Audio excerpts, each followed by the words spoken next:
And that turned into selling property and casualty insurance. And later, as the Japanese Americans began to become a little more affluent after they were saved money, they were able to buy real estate, some property. So my father became a licensee in the early 1950s.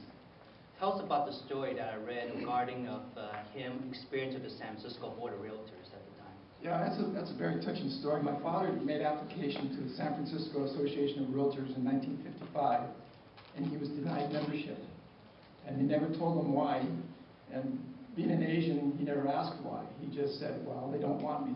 But later, I found out that he was denied membership because he was Japanese American, because he was of Japanese ancestry, and they denied him membership.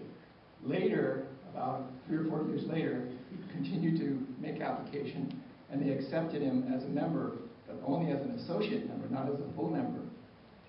Now, what makes that really significant is that that happened in the 1950s.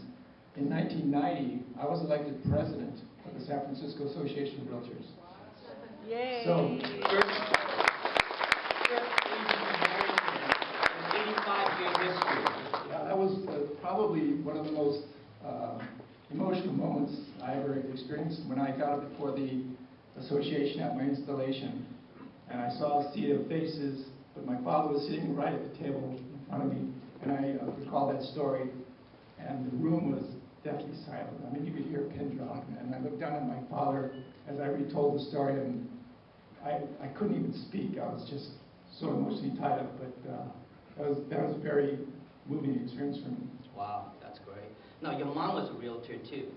And what was some of your memories regarding of her trying to show properties and bring clients? Share a little bit about that too.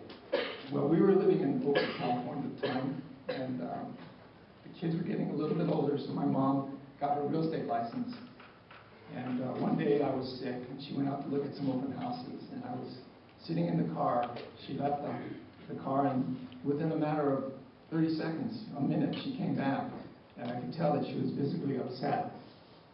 And later on, as I got over, she recalled the story that as she walked up the stairs, she saw the curtains part. The lady in the house saw that it was an Asian lady coming up, and she just closed the curtain and didn't answer the door. So there were just small, insidious types of discrimination that my father faced, my mother faced, and even myself in 1965, some of the realtors in San Francisco wouldn't do business with me. I would call them up, ask if I could show the listing, and they would say, "Why do you think I would cooperate with you?" And then I was so young and dumb, I didn't even realize that they were doing that to me because I was Asian. But as I got older, I began to learn a little bit more. Yeah. So because of that, I think some of the experience you've gone through, you are like you get involved with NAR, the fair lending practice, and everything. Tell us a little bit about that, NAR. Well, I guess because I've been in business so long, they've asked me to join various organizations. I was the Equal Opportunity Chairperson of the California Association of Realtors. I was the Equal Opportunity Chair at the National Association of Realtors. One interesting story, when I was elected president in 1990 for the San Francisco Association of Realtors, and the year before, I looked at all the committee lists, I looked at all the leadership and the board of directors, and there were no Asians. Of course, there were no Hispanics or African Americans either. So I made it my goal during my year to see if I can pack board of directors and the committee chairs and membership of the committees with more Asians and minorities and females. So at the end of my term, I was able to bring in 4 Asian board of director members, and I was able to name about 3 or 4 committee chairs, African American, Hispanic, and Asian. In the association. I don't know how many friends I made, but... Now, how did you get involved with AREAA? I mean, you helped found it along with, I believe, John Wong and a couple of other people. How did you decide to say, you know, this is what I want to start? Well, you know, it was really time. I had been in business for many years.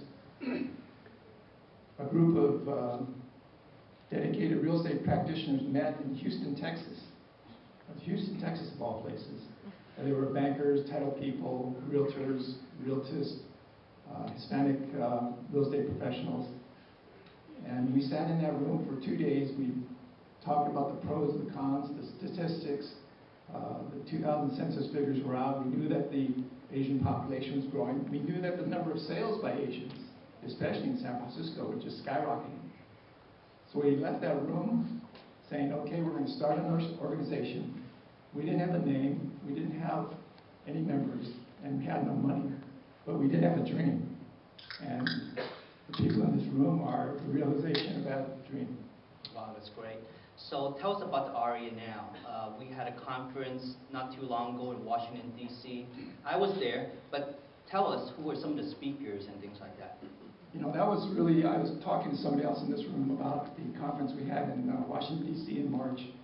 It was a historic event. We had the Asian Real Estate Association of America, the National Association of Hispanic Real Estate Professionals, and the National Association of Real Estate Brokers, which is the realtist organization. And we had, how many people did we have? 700.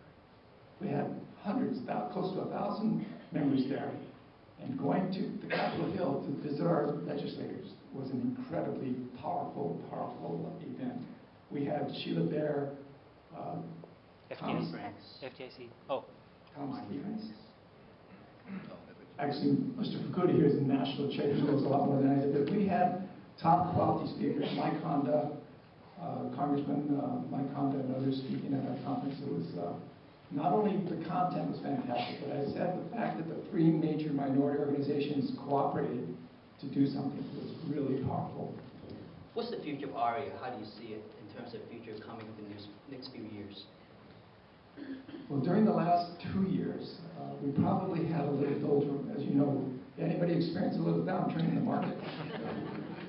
Well, because of the downturn in the market, our sponsorship levels really dropped, and we were not able to do a lot. But now the market is coming back.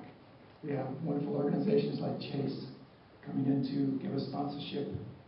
We're developing new chapters throughout the country. I think Mr. Fukuda could probably talk about how many more chapters we're going to start in the next few years. But the future is very bright and rosy, and like I said, this room is an example of it. Great. Thank you, Alan. Let's give Alan a big hand.